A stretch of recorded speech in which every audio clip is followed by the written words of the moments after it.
Buongiorno, oggi siamo con il professore Gennaro Carillo, docente di storia del pensiero politico, della filosofia antica e medievale e storia della tradizione classica presso l'Università Suor Ursula Benincasa. Oltre all'attività accademica è anche ideatore e direttore artistico dei Ozzi di Ercole, codirettore di Salerno Letteratura e si distingue per l'impegno costante nella diffusione della cultura classica. Il libro più recente, Temperanza, edito da Il Mulino 2025, propone un percorso che attraversa antichità e modernità per interrogare il significato contemporaneo della giusta misura. Lei, prof, nel suo libro cita un passo del Convivio di Dante che parla del concetto della golositate. Ci spiegherebbe questo passaggio? Sì, è molto funzionale al mio discorso Dante, perché il tema della golosità, cioè della gola, dei peccati di gola, è un tema importante, perché quella relativa alla gola è, insieme a quella relativa alla sessualità, in fondo, la forma di intemperanza più canonica, più conosciuta. Quindi mi sono interrogato molto su Dante, mettendo a confronto il passo del convivio al quale lei fa riferimento e il 24° canto del Purgatorio. In entrambi i casi è in questione proprio la golositade, la gola, e ho usato il passo del convivio per interpretare le ultime parole, quanto è giusto, pronunziate dal cosiddetto angelo della temperanza in Purgatorio 24. Quanto è giusto, secondo la mia interpretazione, che è, premetto, minoritaria, quindi non è l'interpretazione dominante da parte della critica dantesca, quanto è giusto significa entro una misura giusta. E sono stato confortato da questa lettura proprio dal passo al quale lei fa riferimento del convivio. Quindi il problema non è se desiderare o no, perché noi desideriamo. Il problema non è la gola o no, ma è il quanto desiderare, il modo, il limite entro il quale si desidera. Il quanto è per Dante la misura che non va superata nel desiderio affinché il desiderio non sconfini in qualcosa di ingiusto. Questo è il passaggio fondamentale. Ed è un passaggio che mi consente, poi mi ha consentito di ritornare su uno degli snodi cruciali di Platone, laddove nel Gorgia, che è un dialogo di Platone, Callicle obietta a Socrate che soltanto i sassi e i morti non desiderano, il che significa che la vita è desiderio, che non si può smettere di desiderare senza al tempo stesso smettere di vivere. Vivere è desiderio, proprio il vivere. Se io non ho il desiderio di vivere, se io non alimento di energia la mia psiche attraverso il desiderio, la psiche non va avanti, la vita non va avanti. Potremmo, diciamo, parlare dell'istanza della psiche, cioè della parte della psiche, meglio ancora, con la quale io desidero, eh, paragonandola ad una sorta di serbatoio. Il desiderio è il carburante che io metto nel serbatoio. Ora voi avete degli scooter, avete delle automobili e sapete perfettamente, anche a vostre spese, che se non rifornite di carburante il serbatoio, se non alimentate di carburante il motore, l'automobile o lo scooter non si mette in moto e quindi non vi consente di, non vive. Lo stesso discorso può essere fatto, va fatto da Platone con la psiche. Quindi il desiderio è assolutamente vitale, assolutamente centrale. Però bisogna desiderare quanto è giusto, cioè entro il metron, altra parola chiave di Platone, importantissima nel Filebo. Platone dice, nel Filebo appunto, che il metron, la misura, è il bene più prezioso di tutti. Professore, lei che rapporto ha con il cibo? Si considera una persona golosa? Sì, considero una persona golosa, intemperante soprattutto su alcuni cibi. Quando è che non riesce a contenersi a tavola? Presumo di avere più zucchero che sangue nelle vene. Dante Sono in, molto goloso di dolci. Dante in quale girone l'avrebbe collocata? Allora, purgatorio, quindi non girone, purgatorio, quindi diciamo la cantica della speranza viene chiamata da Chateaubriand, quindi una cantica che ti dà, diciamo, la prospettiva del paradiso, ma sicuramente in 24, Purgatorio 24, però sono un goloso, diciamo, insomma, non spaventoso, non spaventosamente goloso, però in Purgatorio forse ci stavo bene, all'inferno no, non sarei stato un goloso dell'inferno, però forse è un augurio, può darsi pure che finirò all'inferno come goloso. Sarebbe stato molto meglio come lussurioso, sarei stato in migliore compagnia, però.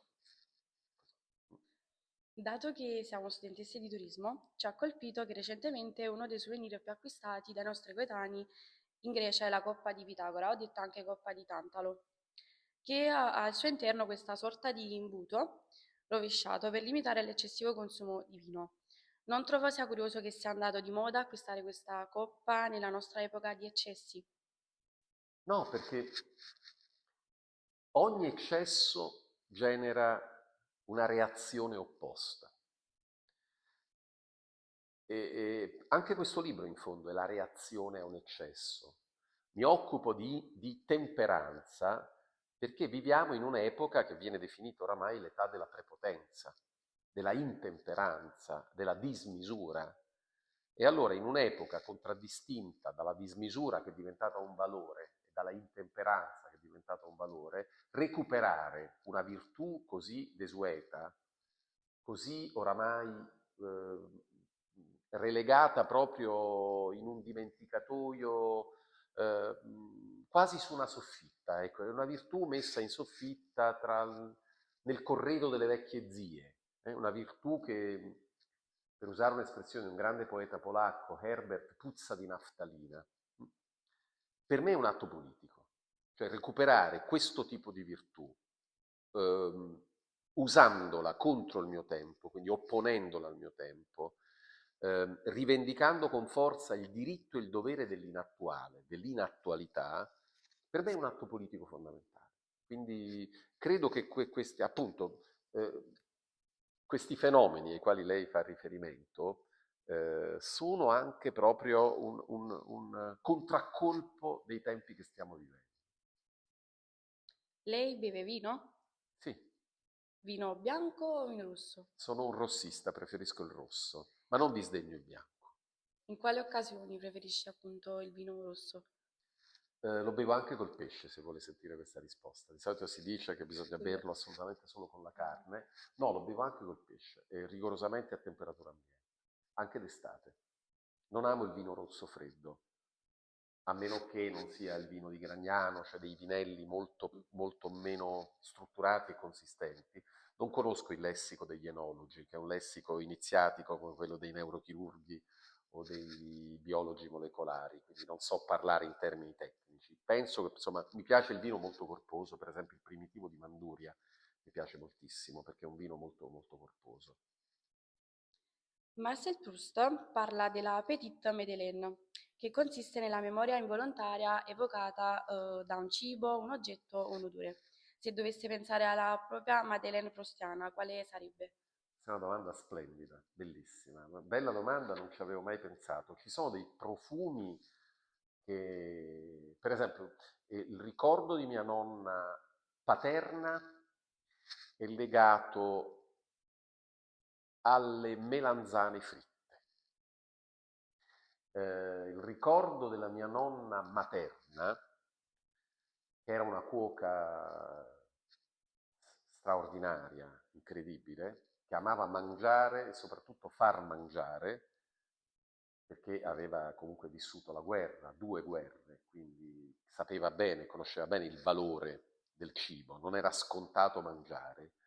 E quindi, essendo io del 67, quindi essendo nato 22 anni dopo la fine del secondo conflitto mondiale, io quando mangiavo da mia nonna mangiavo dei piatti così alti, perché mia nonna mi faceva mangiare tantissimo, faceva mangiare tutti tantissimo. Per lei il cibo era veramente un rito collettivo che andava celebrato con rigore e soprattutto in abbondanza, era un trionfo dell'abbondanza.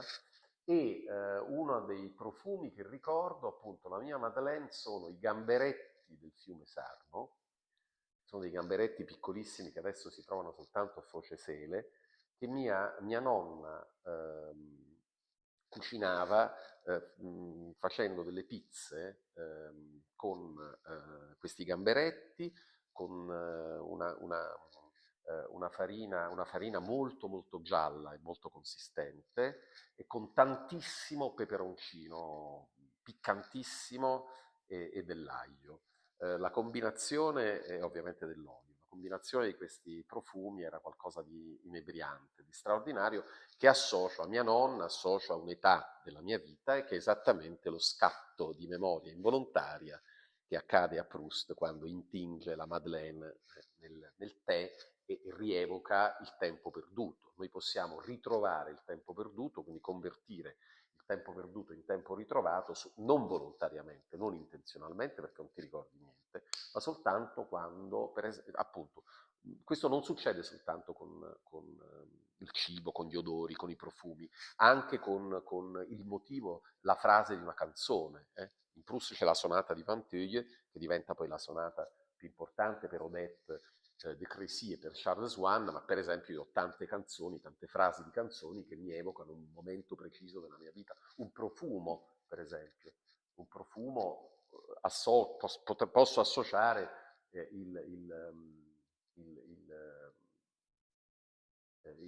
la frase di una canzone, il verso di una canzone, il motivo, un motivo anche popolare a un determinato profumo di una persona, di una donna e poi a un momento preciso della mia vita che avevo totalmente rimosso, confinato ancora una volta nel dimenticatoio e poi riemerge. La memoria è fatta in questo modo, ti gioca degli scherzi terribili, proprio in questo senso. Nel suo libro si concentra appunto sulla temperanza come giusta misura. In che modo il mare può aiutarci a comprendere il principio di misura che fonda la dieta mediterranea? Sì, beh, il mare è molto ambiguo da questo punto di vista, perché il mare è storicamente, anche nel mito, una immagine di dismisura. Il mare è smisurato, non a caso cito una poesia di Marianne Moore, che è una poetessa americana, che dice che il mare è incompatibile con la natura umana, perché la natura umana ha sempre bisogno di un centro per orientarsi. Se io ho un centro mi oriento, se io ho un centro riesco a capire dove sono e dove devo andare. Nel mare non hai il centro, quindi il mare è disumano, è l'inumano per definizione. Ma il mare è anche maestro di misura. Non a caso Metis, l'astuzia è figlia di Oceano. Che vuol dire che è maestro di misura? Significa che io per andare per mare sono obbligato a prendere le misure, non tanto al mare che è smisurato, quanto a me stesso e al mio limite. Al tempo, per esempio, devo saper cogliere nel tempo il cosiddetto kairos, ossia il momento opportuno per intraprendere la navigazione o per rinunciare alla navigazione, per rinviarla, per ritardarla. Quindi il mare è maestro di misura, pur essendo immagine di dismisura. Perché ama così tanto il mare? Sono dei versi famosissimi di Baudelaire che dicono uomo libero, sempre ti sarà caro il mare. Mm? E quindi sono dei versi che ritengo importantissimi. Il mare lo amo alla follia perché mi fa enormemente paura, poiché amo le ambivalenze, le contraddizioni. L'essere il mare, il massimo del desiderio, ma al tempo stesso il massimo della paura, me lo rende qualcosa di molto prossimo e familiare, come se fosse un'origine. Io ho vissuto in cittadina di mare i primissimi anni della mia vita, ma al tempo stesso molto pericoloso, molto remoto, molto spaventoso. Al mare, per esempio, è legata la mia paura di essere divorato, probabilmente. Mm? E quindi sono legate al mare anche delle esperienze negative della mia vita, però prevale l'amore folle nei confronti del mare. Ripeto, degli amori non si può rendere ragione fino in fondo, altrimenti non sarebbero amori, quindi non c'è una spiegazione razionale a quello che le sto dicendo. Che cosa ha da insegnare la storia del Mediterraneo alle nuove generazioni? Beh, questa è una domanda importante perché la risposta l'hanno data benissimo tanto Elisabetta Moro quanto Marino Niola, cioè gli antropologi amici e maestri che sono stati così generosi da invitarmi a tenere questa piccola lezione per il loro centro di ricerca. Il Mediterraneo ci insegna che un concetto antropologico fondamentale è che i frutti puri impazziscono. Significa che tutto quello che c'è di buono che abbiamo nasce da una migrazione, nasce da uno sconfinamento, nasce da transizioni, transiti, passaggi, viaggi. Quindi l'idea che questo mare sia un mare di comunicazione e non un mare di conflitto è un'idea che mi piace molto. Quindi ci insegna il Mediterraneo che le culture crescono se si incrociano, che le culture progrediscono, cambiano, si trasformano se si incrociano e si isteriliscono, si diventano asfittiche se invece restano chiuse in se stesse, in maniera autoreferenziale e narcisistica. È il rischio, per esempio, di Napoli, che è una città che è cresciuta tanto culturalmente, in maniera enorme, impressionante, finché è stata capace di aprirsi al mondo, alla relazione con l'esterno. Nel momento in cui si chiude in maniera folclorica su se stessa e sull'immagine di sé che vuole compiacere le aspettative degli altri, Napoli perde consistenza dal punto di vista culturale, diventa un prodotto stereotipato, un prodotto da marketing che funziona, che si vende bene, ma che non cresce culturalmente. La cultura, ripeto, vive di divenire, vive di trasformazioni, di metamorfosi. E le metamorfosi sono possibili soltanto attraverso il contatto con l'altro, che può essere anche lo scontro. Il contatto non necessariamente è semplice.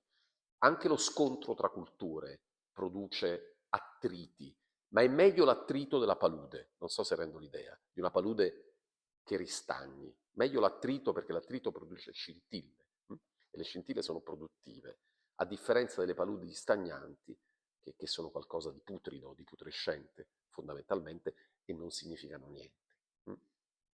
Se infatti dovesse immaginare un itinerario culinario nella città di Napoli, quali luoghi o piatti sceglierebbe per descriverla?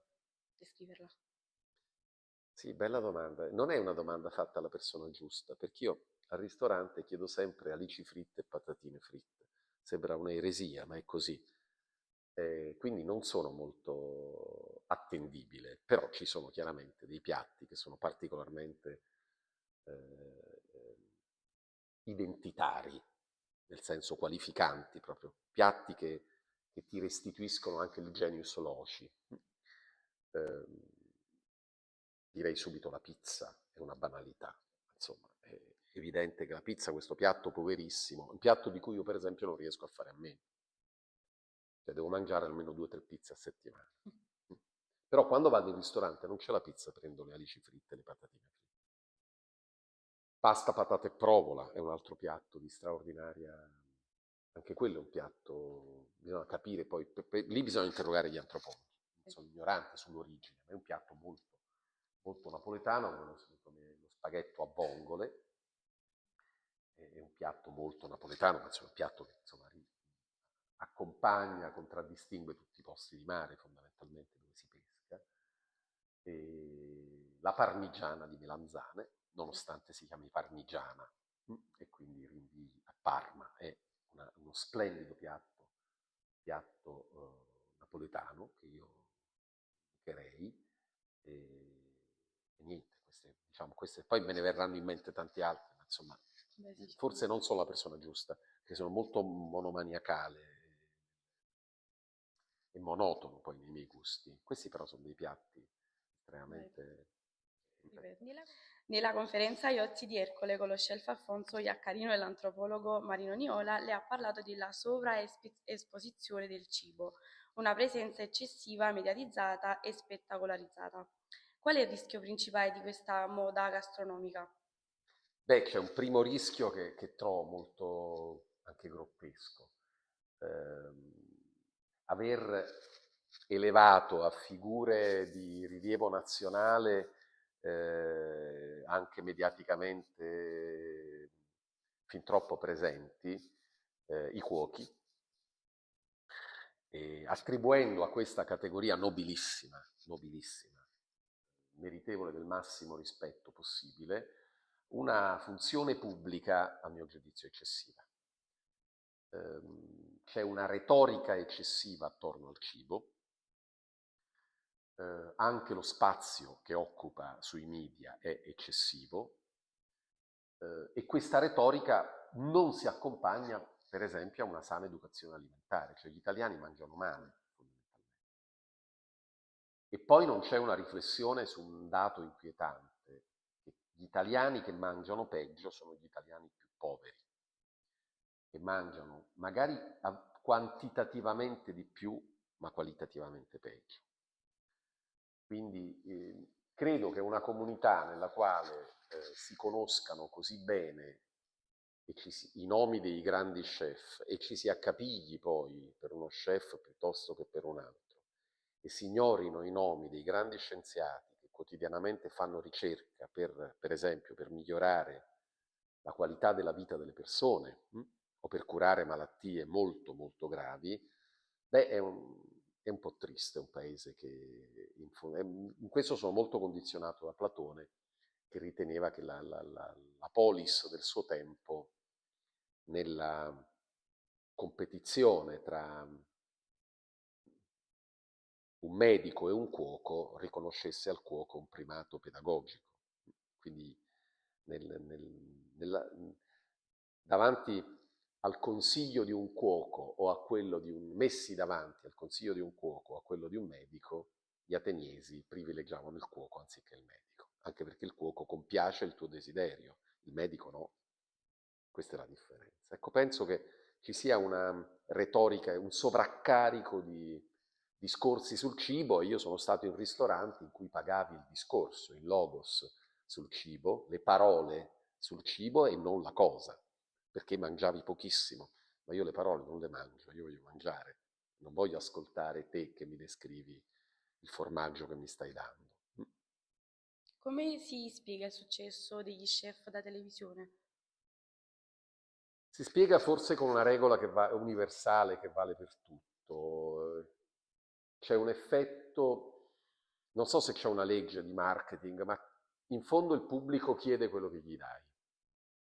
Se tu cominci a somministrare al pubblico esclusivamente dei contenuti e crei una confezione adeguata, li confezioni in maniera piuttosto spettacolare e persuasiva, beh, poi è evidente che il pubblico si affeziona. E quelle figure poi, diciamo, la visione reiterata di certe figure poi rende quelle figure familiari, note, e diventa poi un circuito che si autoalimenta. Quindi tutto quello che dai al pubblico, alla fine il pubblico digerisce, insomma. E devo dire, i cuochi in televisione non sono certo la parte più ignobile dell'offerta televisiva, che tocca proprio dei livelli infimi, dei vertici di negatività assoluti, e non sono certo i cuochi. E comunque c'è una sua, cioè sono anche a volte divertenti le cose che fanno, mentre sono delle cose veramente indegne. Però ripeto, il pubblico domanda e paradossalmente è un sistema nel quale è l'offerta che regola la domanda e non la domanda che regola l'offerta. Per cui se tu offri spazzatura, il pubblico chiederà spazzatura. Per concludere vorrei soffermarmi su un altro concetto del suo libro, ovvero la clessidra come misura del tempo. In che modo questa immagine può suggerire un equilibrio temporale capace di orientare lo stile di vita mediterraneo, oggi spesso accelerato e frammentato? Sì, questa è una bellissima domanda. La clessidra dovrebbe appunto invitarci ad essere anche temperanti nella gestione del tempo. Da un lato capire che il tempo è prezioso, è un valore prezioso e dunque non va sprecato. Dall'altro capire che il tempo non va sprecato nemmeno con l'accelerazione. I ritmi della nostra vita sono eccessivamente accelerati, lo sappiamo tutti. L'accelerazione è diventata sinonimo di modernità. La modernità è accelerazione. Il tempo moderno è un tempo accelerato, le cose accadono a una velocità impressionante, vertiginosa, la vertigine, la fantasmagoria delle immagini che si susseguono, delle cose che si fanno, può essere molto dolorosa alla fine. Quindi la temperanza è sicuramente l'invito a una vita slow, e quindi anche a un cibo slow, quindi a prendersi il proprio tempo, prendere il mio tempo, prendermi il tempo giusto e non accelerare in maniera eccessiva. Stiamo attenti, prendersi il tempo giusto però non significa nemmeno ritardare eccessivamente, quindi il compiacimento nel ritardo non va nemmeno bene. Ancora una volta è in questione la misura giusta. Tra l'accelerazione eccessiva e la decelerazione eccessiva troviamo appunto una misura giusta che ci consenta di vivere sulla base del metron, che ripeto per Platone è il bene più importante di tutti.